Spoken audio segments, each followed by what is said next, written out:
Hitman Hatton.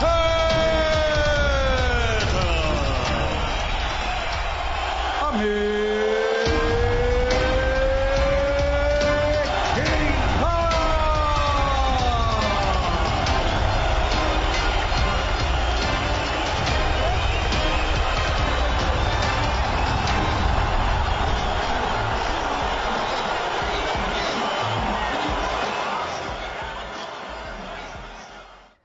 Hello and welcome to another Friday Fight Night special. Tonight we're coming to you live on YouTube, on the Hatton TV website and on Amir Khan World. And we're here in Bolton at the Gloves Community Centre where we're inviting you, our audience, to Ask Amir. And of course we're in the company of two British boxing greats. No surprise that my first guest tonight is our host here, Amir Khan. Amir, of course, the former IBF light welterweight and WBA super light welterweight champion of the world.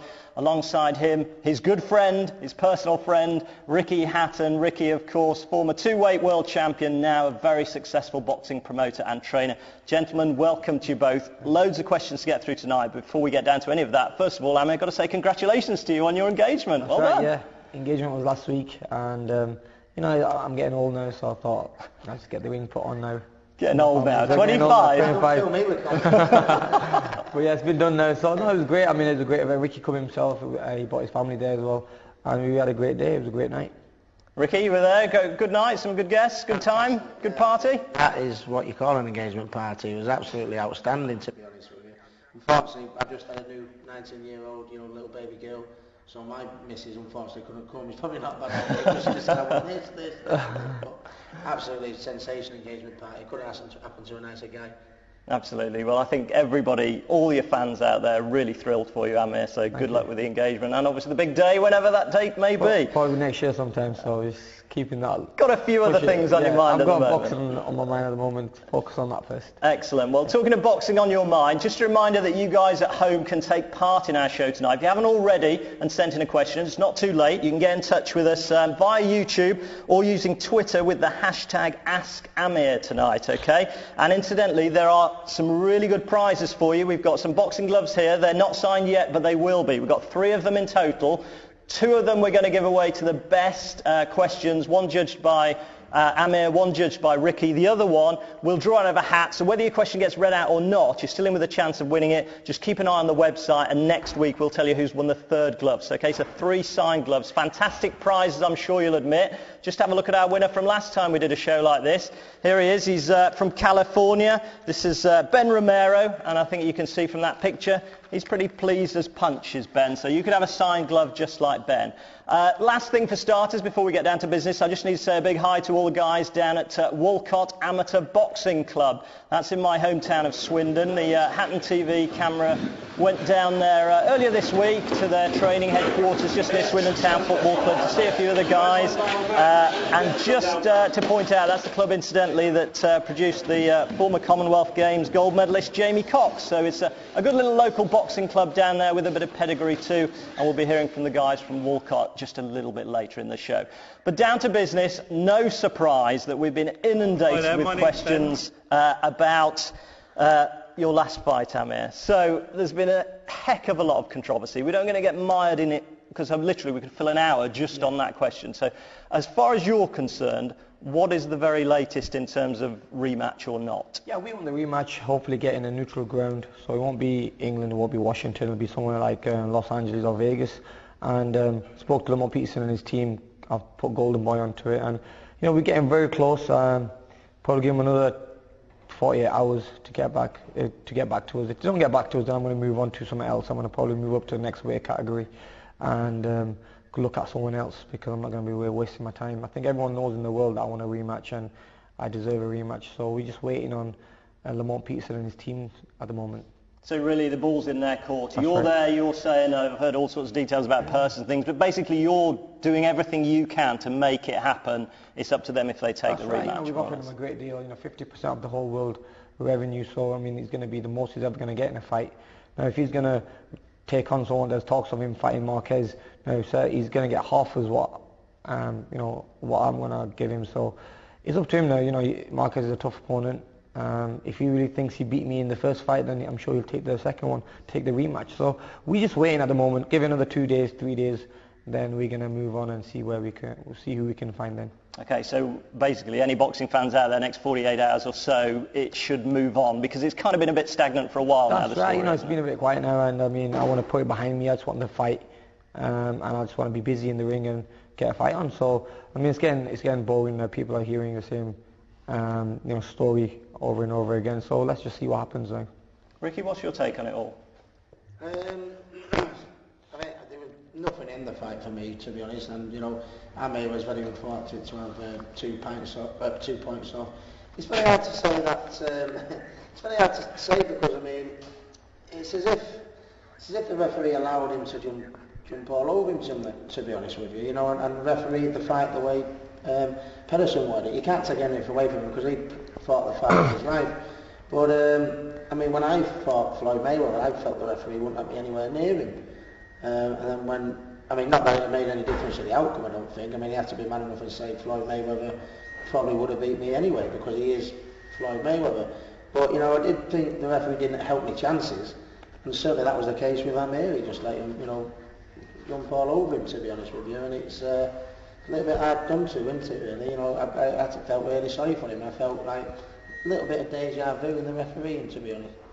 So you're hopeful of a rematch as well for him? Yeah, without a doubt. I think Peterson fought the fight of his life, and you can't take anything away from him. But I would honestly fancy Amir in a rematch, of course I would, yeah. Well, we can't quite leave Lamont Peterson yet, because I think we've got our first questioner now from the Wolcott Club, and I think it's on this same issue. Let's hear from Ben. Hi there, my name's Ben, and my question is to Amir Khan. Even though Peterson's now got the world titles, do you feel like you've got more to lose this time round? Good question. Yeah, I think I have, because we've tried so hard to get this rematch, and we want to prove to everyone that we did win the first fight. So now this second fight, there is going to be a lot of pressure. There is going to be a lot of pressure on me, because I want to prove a point to everyone. I want to prove a point to Lamont Peterson and the commission and everyone. So definitely I need to win this next fight, and the rematch hopefully gets made, and not only win it, but win it in a good style. I mean, I'm looking at winning it by knockout or something. But either way, your career, you feel, is going to go forward with or without. Exactly. I mean, without, my career will still go forward. I mean, the world of boxing knows what happened that night, and we'll just carry on and move on if the fight doesn't happen. Okay, well, we'll move on, because like I say, we could spend an hour talking about this. It's an issue that hasn't been resolved yet, but you heard it here from Amir. It could be done in the next 2 days or so. So let's go to some of our other questions. First one here for you, Amir, from Ali Durrani. Thanks for your question, Ali. Out of all the places you've travelled, what destination is your favourite? My holiday destination is probably somewhere like Dubai, and I just got back from Milan, Italy. I was there for work purposes. I was in Milan for Fashion Week. Now that I look like I'd look the most fashionable person, but I was invited by Burberry over there. So I mean, Milan was brilliant. I didn't get to go to different places and sightsee and stuff because of the work we had on. But also Dubai. I've been to Dubai like 20 times. Got a lot of friends over there. The weather's amazing. Food's great, and it's really clean, and the hotels are amazing. So you can spend a lot of time down there. Have you been there, Ricky? I have. I've been to Dubai and Abu Dhabi. Yeah. And I did a couple of sportsmen's dinners there, not too long back. Absolutely fantastic place. First and only time I've been. I'd like to go back with my girlfriend. Beautiful time, yeah.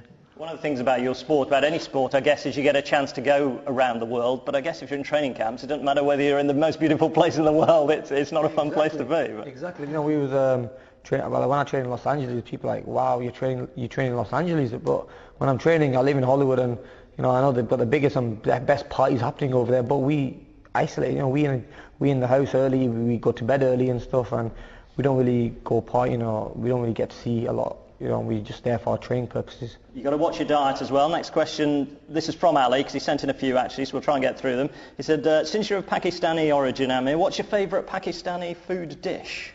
Does your mum make good curry? Yeah, mum makes great curry, and I try to stay away from it, because I mean, with curries and stuff, you put on weight so much, and there's too much carbs and so oily and stuff. My probably favourite dish is probably spinach and lamb. You know, that's what Popeye used to eat. Made him strong. Are you a bit of chef yourself? Are you going to see on one of these celebrity programs? No, you'll never see me cooking. You'll never see me cooking. Mum's a great cook. I'll leave it to her. Brilliant. Next one I can ask you both as well. What artists or songs are on your iPad right now? At the moment, I've got Tiny Temper and Labyrinth. I think that's a good song called Earthquake. That's one good one. I mean, there's a few good singers out there. You got Chris Brown, who's bought a new album out. I mean, I'm sure Ricky, you'll be old school a little bit. I am a dead old school, me, to be honest. My iPod's not been changed for years, to be honest. I have like the old Manchester bands, Oasis, Stone Roses, who are making a comeback. That's going to be absolutely sensational. Happy Mondays. So, and all the golden oldie stuff, really, basically, yeah. You think you're old? My iPod's got a handle you wind up and a great sort of little dog going round on it. Next question from Ghaffar Jabakile in London. Hope I've pronounced your name right there. To you, Amir, would you fight Victor Ortiz in the welterweight division? He says, I'd take my hat off to you if you did make that fight happen. I think if you won over Ortiz, the world would know you're the man with the heart of a lion.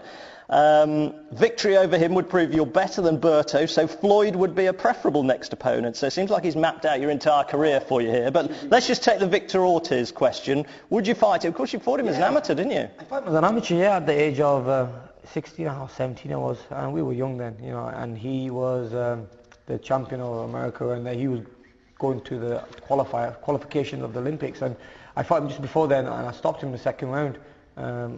I think the score was like 22-2, so I got the 20-point rule and stopped him. But then, as a pro, he developed so much power, speed. I mean, he's come on a lot. It would be a fight I would take. I mean, I'm not going to say no to it. I'm one of them guys who takes on whoever they put in front of me. Victor Ortiz is an opponent. When I was 140 and he was 140 as well, we were looking at fighting each other then. The name was put in the hat, but it just didn't happen.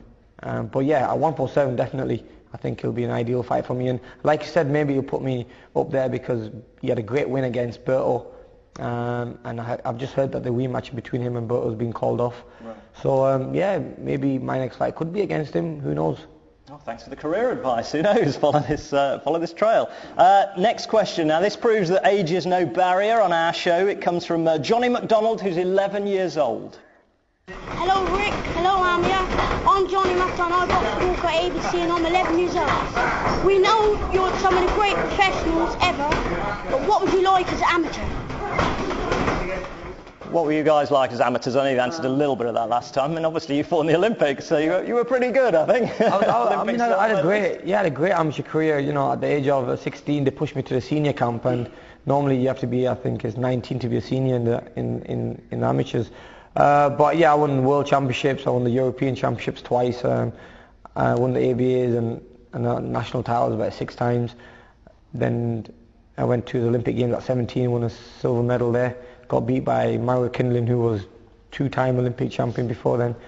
So yeah, I've had a great amateur career. I miss the amateurs, and that's the reason, I like showing my support and helping them out. Because you did so well so young, was it difficult to kind of time the right move to make the step from amateurs to pro? That's right. I remember coming back from the Olympic Games and there was contracts offered to me, which was, there were a lot of money put on the table, but I just waited for another year. And who knows, if I turned professional too early, then it could have affected me. But I waited for another year, and hopefully by that time I got used to being in the limelight and stuff, and just maturing a little bit and filling out a little bit, and that's when I turned pro. Ricky, memories of amateur days? Yeah, I had a lot of happy times in the amateur days. I had quite a good amateur career, to be honest. Not obviously at the level that Amir boxed, because I turned professional practically when I was 18 years of age, but I won the schoolboys 3 times, the boys clubs twice, the junior ABAs twice. I won the senior ABAs. I boxed for like England senior and young England schoolboys, and boxed all over the world. And when you think as an amateur, I boxed in so many wonderful places. As you can imagine, you start off at the amateur game and it's your hobby, and then obviously as a professional you end up getting paid for something. It was brilliant, and it's always nice to see the kids in the amateur clubs getting a little bit of a mention, because sometimes when you do well as a professional, sometimes your promoters and your managers and your team get all the credit, but sometimes it's very important to not forget the amateurs that set you on the right road, and set you on the road you're on in the first place. So it's yeah, I had a lot of happy times and a lot of grateful to a lot of the people from the amateur game for getting me my first rung on the ladder, if you like. Yeah, certainly echo that. I mean, it goes for any sport, really. If you ignore the grassroots, then the sport dies. And as Ricky was saying, it's these clubs that keep boxing going, which allows the professionals to do it for their business, really. Next question, again, off tape, I think. This is Lawrence Rees. Hello, my name is Lawrence Rees, and this question is for Ricky Hatton. I'd like to know how easy it is, or how hard it is, to be able to get down to the right weight before a fight, and how you mentally prepare yourself before a fight. Well, no, Wants to go it's there. a question I've not been asked before, yeah. But no, it's. I mean, I always struggled terribly with weight, and I certainly didn't help myself. Now I'm going into promoting and training. You know, the one thing I wish to pass on to others is, you know, my weaknesses were I had, and one was my defence. I was too aggressive, too over-eager. So as I'm coaching my lads now, I tell them, you know, a little bit of safety first, have a little bit more patience, and obviously the biggest sin is putting on weight. You know, I could have made my career so much easier if I hadn't put on weight, you know, like I do. I've always been a little bit of a fat kid trying to break out, but I mean, you're making your life so much easier. You know, when it was criminal, I'd give any lad I promote or any lad I train such a rollicking now if I heard they put on the weight that I did. Kind of trying to stop the roller coaster being up and then down. Incredible. And then up and, like a fight before the fight, and it made my job so much harder. And when I look back, I think, you know, how good could it have been if I hadn't have been like it was? So that's what I try and instill in my fighters. But one thing is, I always give myself a 12-week training camp, so, you know, I wasn't ripping off too much weight, you know, too quickly. You know, I did 12, 13 weeks so I could bring it down gradually at the right pace. Still made my job a damn, you know, too hard, but it's willpower, really. You know, you can have good nutritional advice, you can have good advice on your training and when to eat and what you should be eating, and, you know, nutritional products or what to take. But I suppose you've got to have the willpower, you know, because it's you at the end of the day that puts the stuff in your mouth, you know. So it's a little bit of everything. But, you know, to anyone who's out there watching, don't make the same mistake I did, and this is the hardest game in the world. Don't make it harder by going too heavy up in weight. I think fantastic advice. While we're on the subject of weight, Ricky earlier was at the weigh-in for tomorrow's big fight, just down the road at the Reebok Stadium here in Bolton. Is of course the British Super Bantamweight title clash between Scott Quigg, the champion, Ricky's boy, up against the Welshman Jamie Arthur. And I think we can see a little bit from the weigh-in earlier today. So here he is on the scales then, Jamie Arthur, the challenger. That's on. 55.2. 55.2 for Jamie Arthur. Another 10 seconds there, Jamie. Good man. That's rich. Okay, so that was Jamie Arthur, the challenger. Now please welcome to the scales the defending champion of Great Britain, unbeaten, 23 wins out of 23, from Bury, Scott Quigg.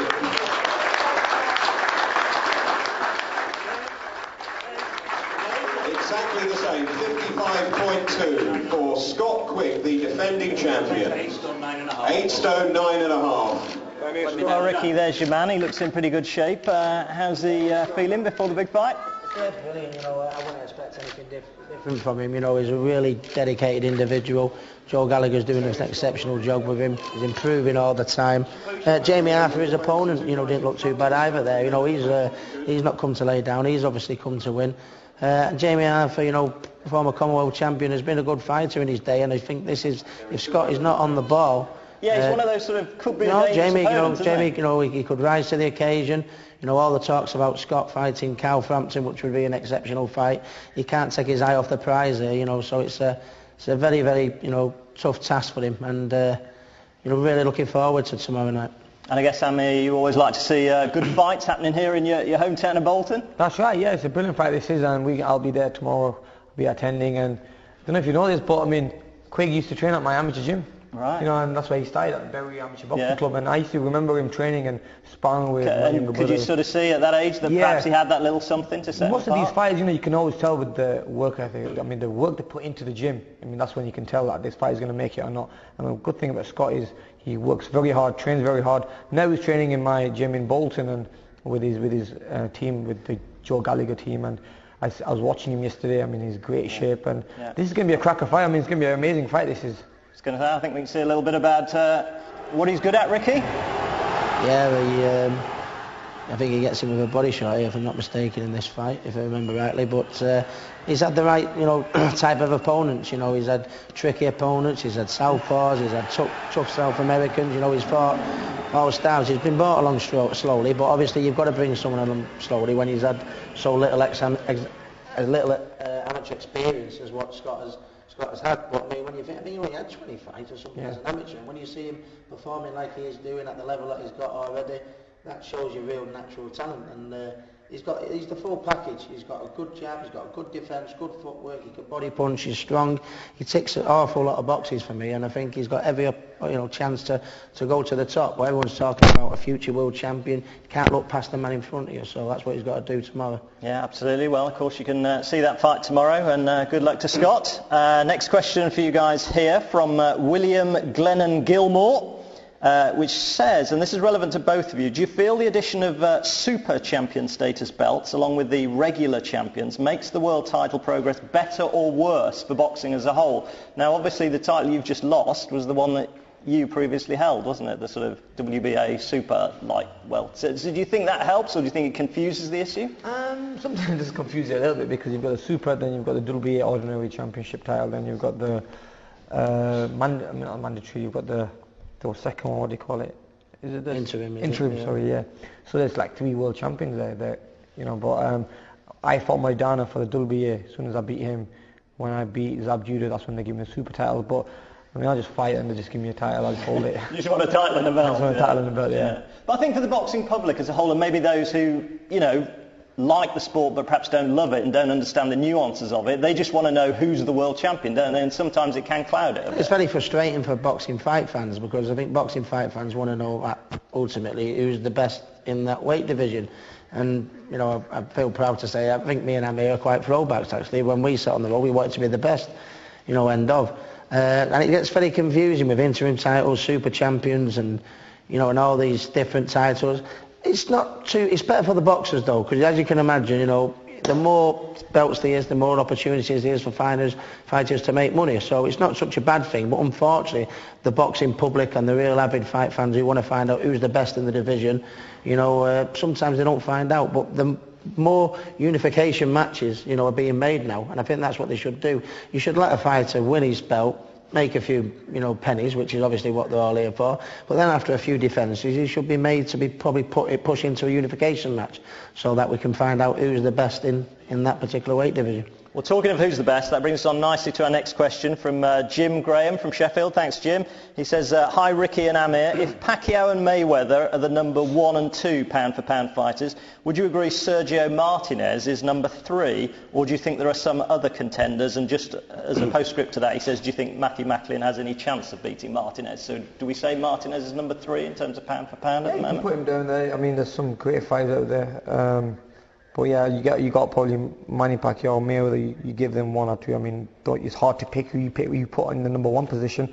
But then you can say Martinez number 3, because he's had some great fights, and I think he's a great fighter. He's strong, powerful, and very skillful as well. And he's very loose as well. Which that way you normally get from fighters who are very tight, and he fights like he's a lightweight. Yeah, Martinez probably does deserve to be number 3.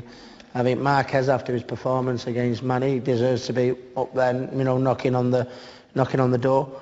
But I think Matthew Macklin's got a good chance against Martinez. When you think Darren Barker did a wonderful performance, I don't think many people give Darren Barker too much of a chance, and he went over there putting a great performance against the number 1 in the division and really shocked everyone. Yeah. I think Matthew Macklin obviously has proved his worth time and time again.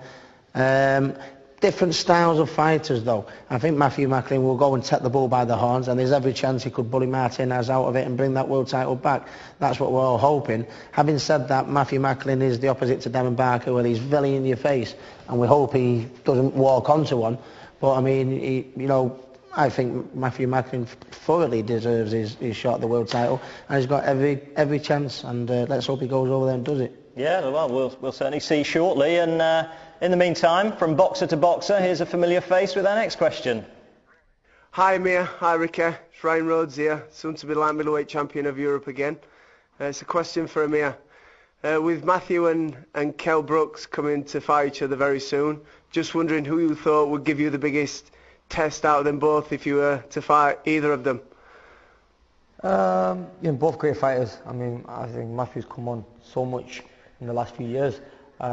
He's been a late developer, hasn't he? Really? That's right, he has, and I mean, the performance he put on against Alvarez, and Alvarez, we know, is a big puncher, strong, all the way with him. And then this fight against Kell Brooks. Kell Brooks young, he's a lot younger, he's more fresher. But I really think he's not for anyone like Matthew, someone who's going to put pressure on him and who's going to push him back and hurt him. And I would think, me and my friend was talking about it the other day, and my friend said, we got our money on Matthew Hatton to do a job on him, because I don't think he's ever, Kell Brooks ever faced anyone who's going to come forward and not show any respect to him. I mean, all these other opponents have been handpicked, and he's had too much respect for him. But with this one, I think Matthew wants it, and it's Matthew's probably last big chance for having a big super fight. Yeah, is that how you see it, Ricky, for Matthew? Yeah, it's hard talking about your brother because I'm always going to be a little bit biased, I guess. But it's great that it's been made, really, because it's number 1 and 2 in Britain. I think they got it the wrong way around, personally. I think if you've got to go on, Matthew's been European champion, and the people who he's fought recently against Saul Alvarez, you maybe, when you think of rankings, maybe you should be judged on merit and rather than potential. Kell Brooks I'm a fan of. I watch Kell Brooks every day of the week. What a wonderful talent, nice kid. Maybe Matthew has had the better opposition and the pedigree in there. Maybe he should have been at number 1, but it's irrelevant. Everyone can argue about that. The main thing is the number 1 and 2 are fighting about it, and that's what should happen nowadays. Well, the best, the number 2 in the country, number 2 in the country want to fight each other, and if every boxer has the attitude that they want to be the best, fight the best in Britain, fight the best in the world, then it'll be a much better sport, won't it? Yeah, because you don't want people ducking and diving and avoiding certain opponents, which, let's face it, you can understand why people do it, because obviously they win a belt, and we've all got families, and we all want to pay bills and mortgages and stuff like that, so you can't blame somebody having a few defences and stuff like that. But once you've done that, maybe they should, I'm sure fighters want to test their arm, don't they, to see who's the best in the division, and it needs doing, and unification fights need doing, because nowadays you have 4 to 5 world titles, and with super championships and interims, they need to get fighting each other, I think. Yeah, sort it out. Right, next one. This is from Mona Khan, who says, hey Team Khan and Team Hatton. This is great. It says, I don't really have a question, just want to say how much I love you guys. It's amazing what you represent for yourselves and for Britain. In this multicultural society, vital we stick together. Amazing how Amir has changed the view of British Pakistani Muslims in this country. May Allah give you a long life. Congratulations, he says, Amir, as well on the engagement. Good luck with your life. Well, there we go. Not quite a question, but I think just an appreciation of the things you two guys do. So, well done. Right, on to our next question. This is very topical, and it comes from a couple of ladies about women's boxing. Hi Amir and Ricky, this is Holly and Jess, and we're wondering, with the Olympics of boxing and females, how do you think about that? So, women's boxing making its debut? I was a little bit against it, because you don't want to see women getting gloves on and fighting each other. I think it's more of a man's sport and stuff, but after a bit I saw the amateurs, they're well covered up anyway, they've got the head guards on and everything, and let's see how they perform in the Olympics. This is the first Olympics that they're going to allow women boxing in it. So it's going to be exciting to see. We've got some in Britain. We've got some great British women fighters. So hopefully, if we can win a medal, it'll be brilliant. But yeah, it's a tough one to say, because I've never really seen them in a tournament or anything, but I've heard a lot about them. So it's going to be the first time I see them as well. Ricky, a lot of nonsense. I've been seeing on the internet a lot of chat about should they be made to wear skirts and things. Well, to me, it doesn't matter whether they're wearing skirts or shorts. Let's just see how good they are boxing. So they don't get knocked on the back. Yeah, but no, like Amir, I wasn't really a fan at first, because obviously nobody wants to see ladies get punched. But if it's like it is for us men, it could be a passion for them. When it's a passion for them, and you see how hard they work, how hard they dedicate themselves, what right do we have to maybe stop them doing it?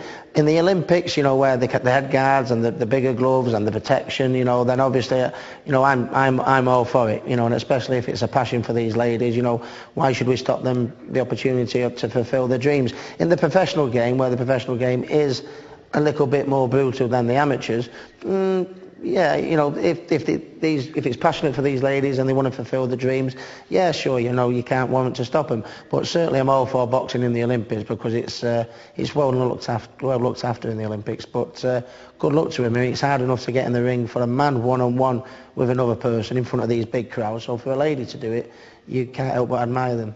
Just on the wider question of the Olympics, I mean, I guess you guys are proud that the Olympics are going to be here in Britain, and obviously, Amir, after your success in Athens, I mean, are the guys you're looking at this year in 2012 who perhaps you'll see could maybe emulate you, do well in the games, and then go on to have a really good pro career for Britain? Definitely. You know, when you've got the background and you've got this Olympic background and stuff, you know, I think you can be an amazing professional. And we've seen in the past, I think it's like 70% of the Olympic medalists have become world champions in the professional ranks. Now, for experience-wise, I think is the best way of, you know, kind of tasting being a pro, because you've got a big crowd of people watching you. You've got a lot of support. You're going to be on a national TV station worldwide, and I think it's a good thing to kind of experience. I was so lucky to experience that before I turned pro, because when I walked into my first fight, I kind of knew what to expect. But there is going to be a lot of talent out there, and I think the next move for them will be to turn pro. Okay, well, we can go on to our next question from Orla March in Newcastle upon Tyne, up there in the northeast, who says, what's it like training and working with Freddie Roach, and what is it that makes the Wildcard Gym so special? I mean, this has this sort of aura about it. Anybody mentions the word Wildcard Gym and everybody goes, whoa, the Wildcard Gym, but of course, you know, you guys know it. It's an amazing gym, and first of all, you know, Freddie's such a nice guy, very down to earth, and respected by everyone in the world of boxing. Now, whenever you mention the wild card, people are like, wow, the wild card. I mean, you've got everyone trained there, all different religions, all different, you know, people from different parts of the world. You've got myself trained there, Manny Pacquiao trained there. Even, you know, when I walk into the gym, I'm like, wow, you know, Manny's trained there. I sit there and watch him train. I was going to ask you that, because no matter how good you are, you must kind of go in there and think, wow, so many other greats have been here. Does it does it kind of reinforce your confidence in yourself, or almost do you go in thinking, should I be here, because there have been so many other greats? No, I think it motivates you more than anything, because when you know you're training alongside Manny Pacquiao, training with the same trainer that brought Manny Pacquiao from down there to right to the top to become probably an 8-time world champion, then it gives you kind of confidence as well and motivation, because you want to do what Manny Pacquiao is doing. But I mean, the gym is amazing. It's not what people think it is. When you walk in, they might think it's a clean, posh, big gym, but it's only quite small. It's quite old. It's been there for a long time. Sort of spit and sawdust, down to earth type. Yeah, place. And it's down to earth. You know when you walk into that gym, you know you're gonna have to train hard.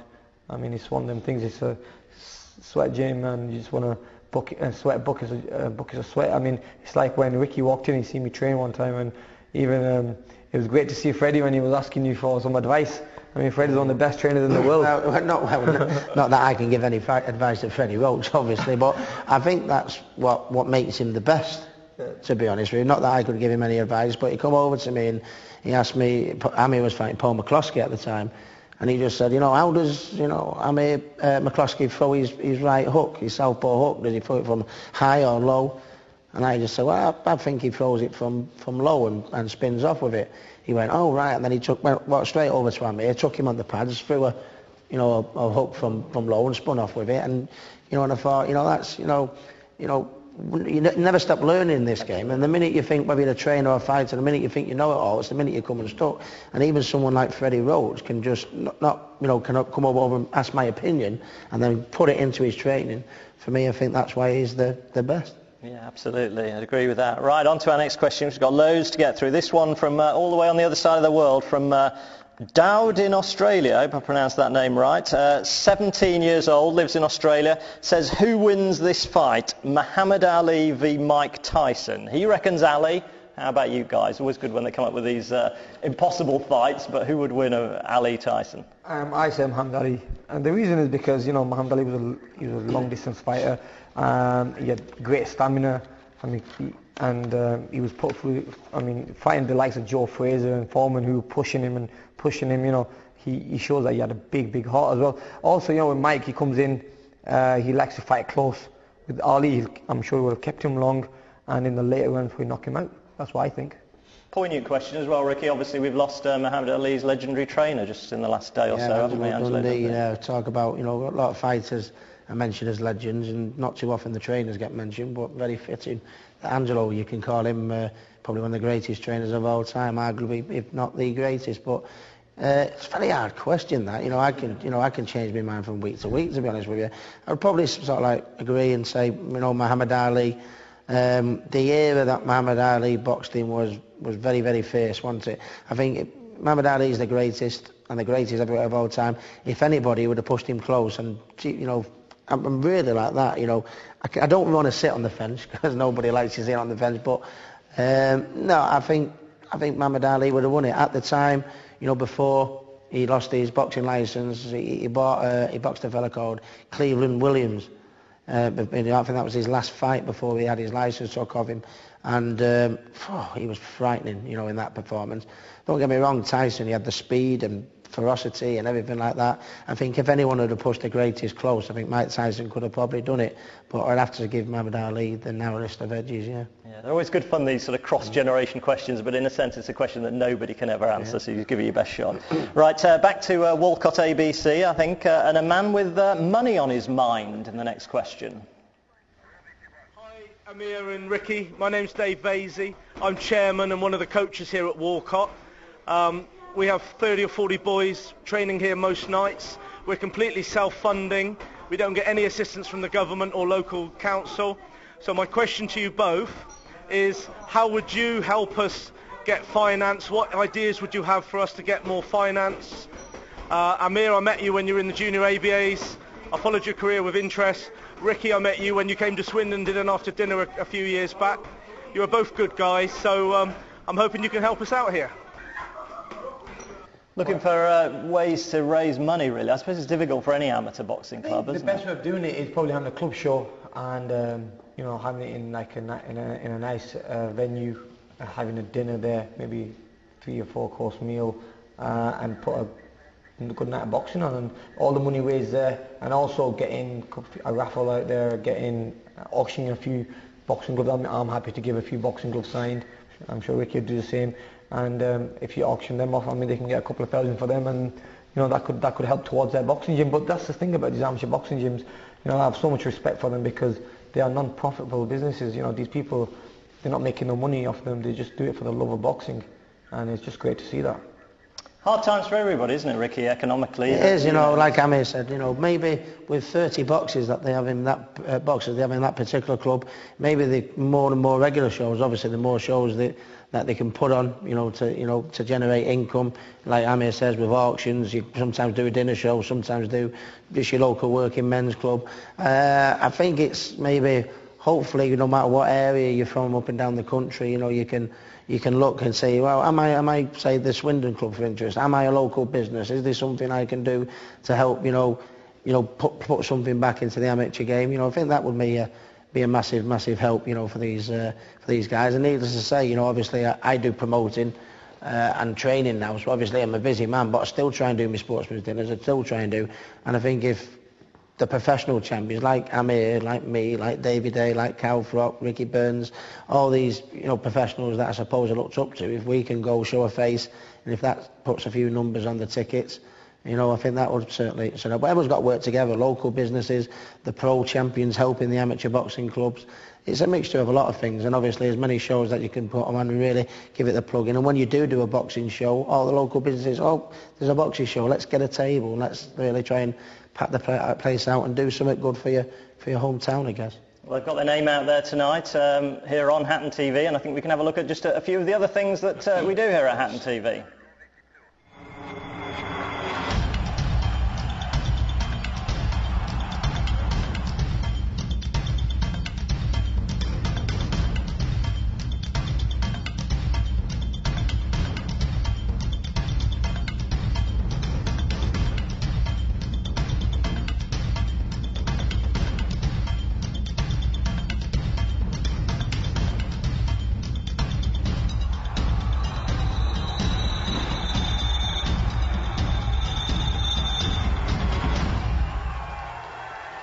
So plenty going on there and plenty going on still here tonight. Next question from Hassan Ali. Thank you very much again for your question. To you, Amir, he says you seem to struggle when pressurised in the Peterson and Maidana fights, this is his opinion, but dominated when you traded in the centre of the ring. So the question is, do you feel you struggle against fighters that apply constant pressure? Well, I think with my style is keeping someone on the long distance and boxing him that way. But then what we didn't do in this last fight for the training was to work on the inside, and what we're going to do for the next fight hopefully is Peterson. We know exactly what he does, and there's always room of improvement. I'm not 100% yet, and when people ask me, even though I've held world titles and everything, I've still got a lot of improvement, and I think the next step for me is to work to be working inside, in the pocket a little bit. So I'm sure Freddie Roach has recognised that and seen that, so we're gonna hopefully work on that for the next couple of fights. But the fights are getting harder now. We're gonna have to dig deep at times when your opponent is in front of you. So yeah, definitely that is one part we need to work on and we need to probably improve on. Goes back to a little bit what Ricky was saying about trainers. They're always learning, great trainers even. It's good to hear you as a great boxing champion already at a young age, but still saying you've got a lot to learn. Oh, definitely. This is the sport we're in. We learn something every day. I mean, you learn new things, and depending on your opponents, you have to change a few little things. So yeah, definitely that's one thing that we're going to be working on for the next camp especially. And I guess, Ricky, it doesn't matter how good you are, everybody's going to have a little bit of a style that might be a bit tricky for them. Well, it's not that. I think, excuse me, I think it's the fact that I like to think I had such a following like I did, and Amir has the following like he has, is because, you can have the tactics right. I mean, so many times, so many fights, I'd be in the gym and I'd be working on that. We'll use the jab and then we'll block this punch and then we'll throw that, and then the bell went. I'd just fly at him like an idiot, And Amir has that little bit, not quite like me, but I mean, very similar, you know your tactics and everything like that, but you can't help but have can sometimes get involved really. But that is what, it's a double-edged sword. That's what makes him as exciting as he is and makes the fans, want to see it. But it's, I mean, I look back at my career, and every time I used to do 4 and 6 rounders, and there still was. It could have made my life so much easier. But sometimes, when you've got that, proudness type thing inside you, sometimes you can't help it, But I think Amir can mix it up close, and he can mix it out top. But I mean, sometimes it's probably the world's worst. Sometimes you just need to stick to your tactics, but sometimes, in the heat of the action, we don't always do it. It's the heart running ahead, isn't it? It's not like you can't know what you should be doing, but that's telling you something different. It's just sometimes, you have that little fellow on your shoulder that says, go on, get stuck in, and that fella says, no, stay out of the way, what you're doing. It's like, but that's what makes the, the exciting fighters so loved, I guess.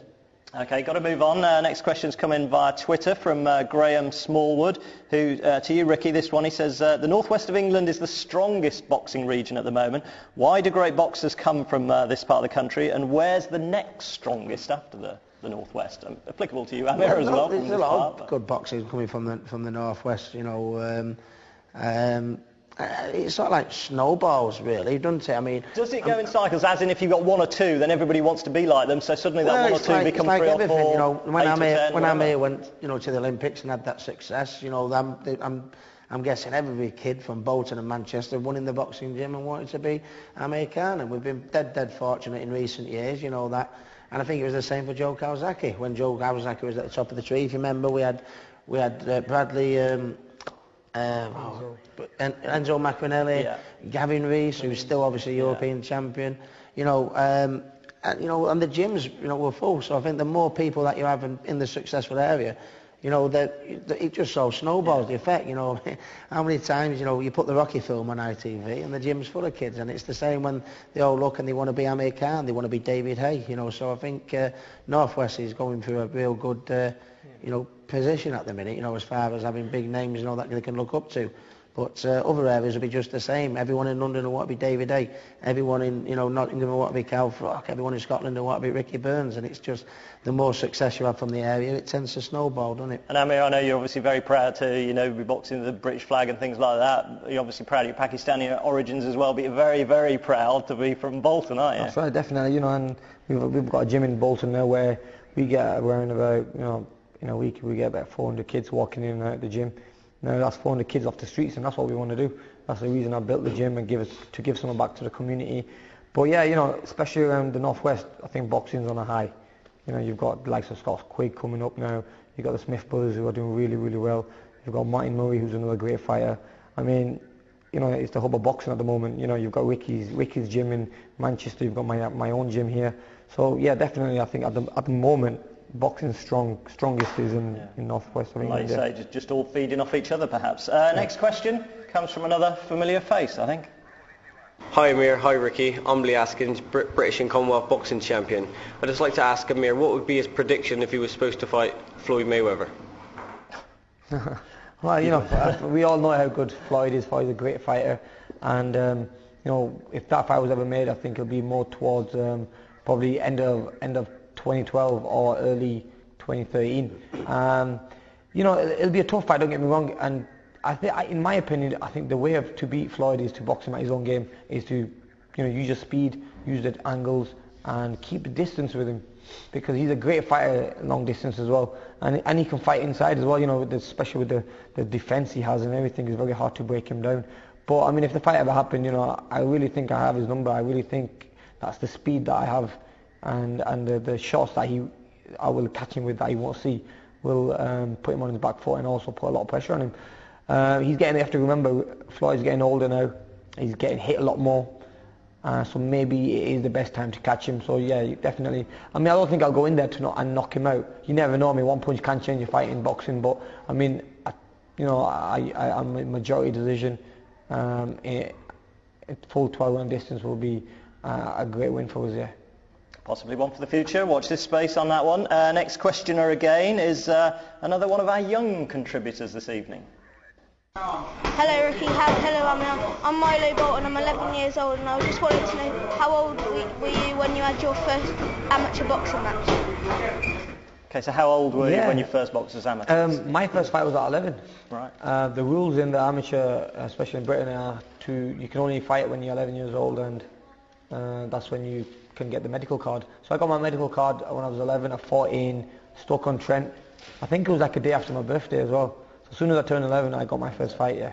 So you couldn't wait, basically, I couldn't wait to get in there. Honestly, I was really hyper, and I mean, I was a bit of a chubby kid and stuff. I wanted to just get in there and have a little fight and stuff. And I mean, I still remember the fight. You know, I wore like an orange kit and everything, but it was good times. And Ricky, do you remember your first amateur fight? Yeah, my first amateur fight was against a guy from Danny Reynolds, from a gym, I think it was called Market District in Leeds. That was in Carrington in Manchester. And you know, I think when you're at a young age, you know, boxing's one of them sports. The first time you get hit on the nose, you either like it or you don't like it. And my fight was like, if there was one fight that should have scared me, you know, that scared the life of me away from boxing, it was that. It was an absolute war of a fight. I've still got it on video. And the first time I got hit, you know, that should have put me off. I should have gone playing football, but it didn't. It had the opposite effect. I loved it, and it just went on from there. You know, I still got the same shorts and vest and boots that I boxed in. You know, nice to keep. I'm sure, you know, maybe Amir's got all his England vests up in the loft. I collect all stuff like that. I guess I'm a bit of a softie, but yeah, definitely remember my first fight. It should have kept me well clear of boxing, but it didn't. It had the opposite effect, to be honest. Yeah. Well, there we are. That young man's 11 years old. He could be following your path pretty soon, guys. Next question from Hassan Javed. What do you think of Muhammad Ali's legacy, and did you look up to him as a role model? We touched a little bit on Ali earlier. I guess every boxer looked up to Ali, did they not? Every fighter did, and it's not only what he did in the ring, it's what he did outside the ring, you know, helping different charities and working with different people, helping the poor people as well. But as a fighter as well, you know, he never avoided anyone. He fought the best. You know, he fought Foreman when he was at his peak. He fought Fraser twice. He fought Ken Norton. He fought the best out there, and I think he proved that he was the best out there. I mean, he had some losses, but it's the way he come back from them losses, you know, and that's how you know a champion, you know, what he's made out of. So yeah, he, in my opinion, I think he was the greatest and he was the best ever out there. Yeah, he made boxing what it is today, wasn't it? There's a real showmanship type, you know, thing to boxing now. You know, you have the ring walks, and you know, every press conference, everyone's, you know, calling each other rotten and everything like that. Muhammad Ali was the first one that brought a little bit of, you know, glamour to the sport.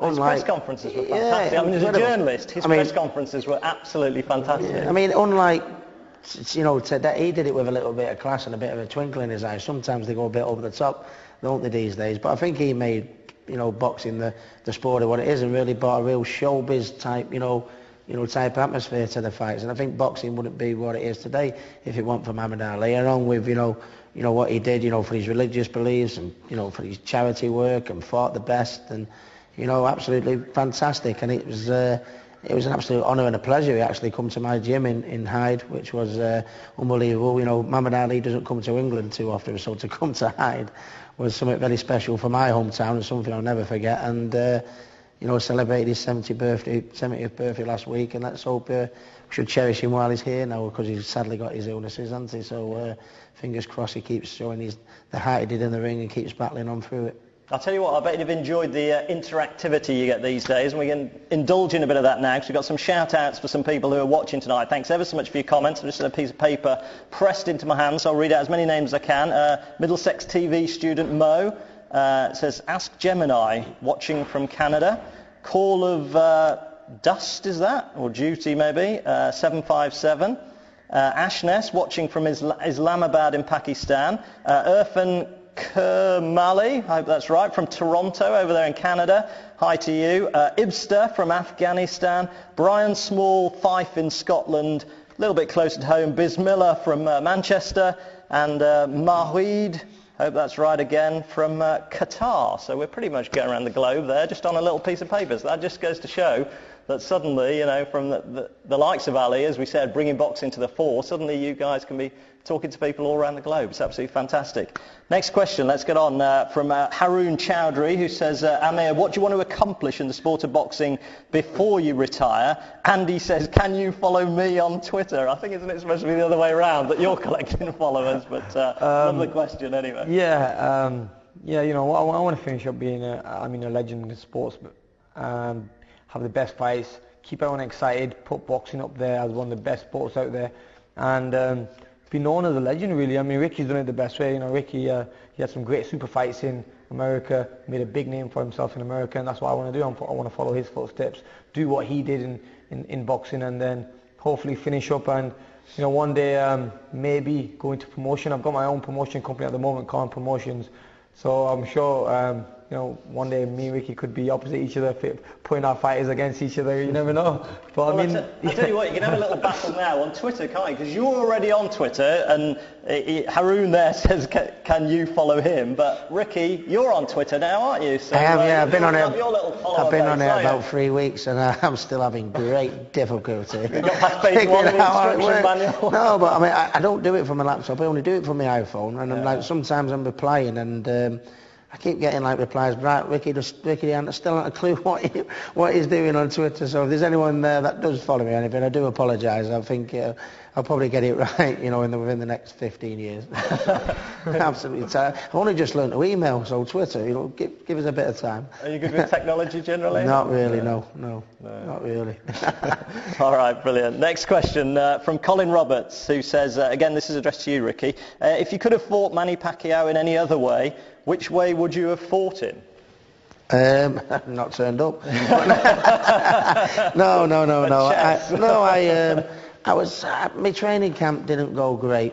One of the most often sayings in boxing is, you left it in the gym, you peaked too soon, and I was too light, too quick, and about a month before I was razor hot, but then 2 weeks before I was just falling to pieces, and I needed a rest, and I didn't. Kept putting my foot on the gas, and the last week, my sparring partners were knocking me about, And that must be very difficult to fight when you're going into a fight and you're not quite right. And then ultimately the outcome of the fight, that was the start of my depression, I think. After one particular training session, I was sat on the ring steps with a towel over my head sobbing. This is like a week before I'm fighting the pound-for-pound #1 in the world, So, I went in there a little bit reckless, thinking, oh my Lord, what's going to happen here now? Anyway, the inevitable, did happen. I think I was beaten before I got there. So, no excuses. I mean, it took me very hard to come to terms with the losses to Floyd and Manny, but at the end of the day, I've learnt to deal with the fact that, they're probably two of the best fighters of a generation, really. Out of 48 fights, there was only them two beat me. And when you see them keep winning and progressing and improving and, achieving what they're achieving, with each fight, it makes me feel a little bit better about myself, So, but not much I could do. I mean, it's nice to say that, I a 4-weight world champion, 2 weights, and I achieved all my goals, boxing in Vegas and Manchester City Stadium and that, and you know, I can sit back and I can say, well, only the best beat me. Well, you've got to be quite happy with that, I guess. You know, don't think there's much more I could have done differently. Still hurts, but perhaps a little bit less with time, basically. Yeah, it does, yeah. No, that's fair enough. That's fair enough. Next questioner, again, it's another lady, and it's on tape for us again. Hi Ricky, hi Amir, I'm John O'Donoghue from Walcott ABC, and my question is, what was your most memorable amateur contest? What was your most memorable amateur contest? I think it was in the Olympic finals. I was very nervous, and I was like touching distance away from the gold medal, and I was like, you know, just win this one fight and I'll become an Olympic gold medalist and the best in the world in my weight division, and one of the youngest ever to win a gold medal. So you know, and I think when I went to that fight, I got beat. I lost against the two-time Olympic champion. He's almost twice your age, though. People maybe don't think that, do they? But he's about 34, and you were what? No, I think he was about 32, 17? 32, 33. I was 17, yeah. And you know, I mean, all the odds were against me, but I put on a great fight against him, and that was one fight I'll never forget, because the support I had from the UK, the support I had in the arena was like I won the fight. When I got back in the UK after that fight, everyone was like, wow, you know, you're a champion. I remember getting off in Manchester Airport. I mean, it was full of people there to see me, and I thought, what's happened here? You know, I thought I'd go home, put my feet up, have a cup of tea, but even the streets of Bolton were full, and that was because of the Olympic Games, and that's one memory that's always going to be there, because, you know, that's what made Amir Khan, that's what put me on the platform and made me who I am. And just to put the record straight, you did beat Kinderland, didn't you? Before? I beat him after that, I boxed him, I think it was about 9 months later.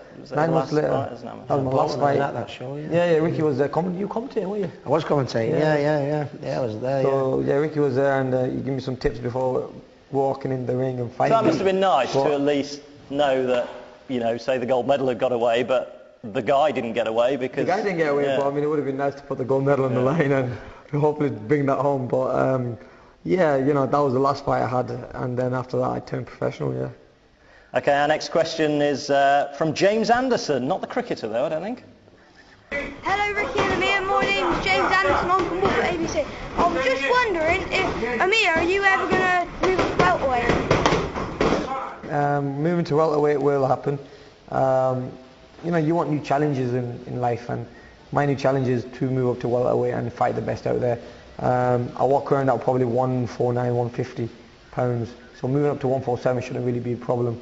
I just need to thicken up a little bit, maybe strengthen up, and you know, just get my feet wet first at 147 before we step in and fight the best at that weight, just to get the feel of it, see what it's like being hit by a 147 fighter, and to be in the ring with that power and that body weight and everything. So yeah, that will happen, and within the next 6 months I'll be at 147 definitely. Okay. Well, guys, I think we're almost just about out of time, unfortunately, tonight. So we're just about up with our questions there. I hope you've enjoyed it, guys. Now, we've got to decide before we go who's going to win some boxing gloves. We're going to get you guys to sign this. In terms of the questions, what do you feel have been some of the best questions you've had so far this evening? Because ideally, we want to give a couple of the gloves away to people who've sent the question tonight that we've read out, and then we'll maybe do the other one, as I say, and announce it live onto the website next week. I think the best question was, to be honest, in fact, it wasn't asked to me, it was asked to Amir, you know, what was your best amateur fight? Yeah. It's a question that I never really, you never really get asked. Everyone says, what was your best fight? And like you say, well, when I won the world title, or when I went boxing in America. People immediately forget about the amateur, yeah. So we'll do that. I mean, you got a favourite from tonight? Yeah, another amateur question, which was about both of us. What do you remember of what do you remember when you was in the amateurs, or of the amateurs? I mean, like we said, we never get asked them questions, and it's always good to look back at them days. You know, I mean, I was only 17 and 25 now, and I mean, so much has happened since then. But it was the amateurs that made me. It was amateur boxing that we're winning them national championships made me the man I am now. So, you know, I think it's always good to look back and reminisce on them times there. Well, guys, I hope you've had a fantastic time this evening. I know everybody out there watching is so thrilled to see you two guys here. I mean, We never got to see you in the same ring together, but I think you're a pretty formidable combination outside. I thought that'd be the first question. Oh, what would happen if we fought each other? But I mean, couldn't fight each other because I'm about 6 ways everything. But you know, I always said to, I mean, I still get asked the question. Honestly, people still ask me the question, what would happen if you, Ricky, fought? I said, look, I would have rather had Ricky in my corner supporting me instead of being in the opposite corner, because I mean, I remember when I had the loss against Prescott, you know, Ricky come and see me in the gym and he gave me so much support and stuff. I mean, it would have been wrong for me to say I want to fight you. You get me? I mean, we're friends, and I think that fight would never have happened. Yeah, I'm a bit surprised that question didn't come up, actually. I was nervous to ask that. I was nervous to even mention the name Prescott, but I'm glad you brought it up. No, I mean, you know, that was a fight that kind of made me from a boy to a man. I think I needed that. It gave me with hindsight, that's right, it maybe did you some good. Yeah. Definitely give me a wake-up call, and I think everyone knows now if we fought Prescott again, then we all know what would happen now. But I mean, then I think we were just rushing a bit, and I was focused, and that kind of everyone likes a comeback story, don't they? And when you come back from where Amir come back from, I mean, I come back from obviously the Mayweather defeat, you know, when fought Manny and then got the opportunity to challenge for the pound for pound title again, you know. But everyone, everyone seems to get beat. You know, everyone can get beat, and people respect you more if you come back and give it a go. And he certainly did that against Prescott more, didn't he? So yeah, it was great. Yeah, well, I think we can say amen to that, certainly. So thank you ever so much to you guys tonight. Thank you to you at home as well for all the questions. As I say, if you've sent us in a question today, whether or not we've read it out, there's a chance you could yet win one of those gloves as well. So keep looking at the website. Don't forget www.hattonboxing.tv for all news, interviews and live action. We've got more on that in just a moment. But for now, from Bolton, good night.